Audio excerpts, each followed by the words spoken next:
سلام آقا، خدا وکیل شما ماشین رو نگاه کن. این ماشینی من، خب این ماشینی منه.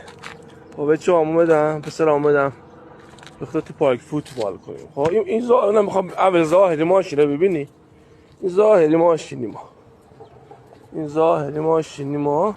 اینجا نگاه کن، حتی دوز اومده، تو رو نگاه کن، دوز زده به این ماشین، ضبط رو برداشته برده. دوزی بی معرفه. تو اومدی تو این ماشین، خجالت نکشی، دستی اومدی سمت این ماشین. حالا اومدی بیبین در اینجا رو هم وا کردش. میبردی ناخون گیرم کسافت، برمی داشتی ناخون گیرم میبردی با خوده، آتیش گردونم میبردی. ای ریدم به تو دوست، ریدم به تو دوست.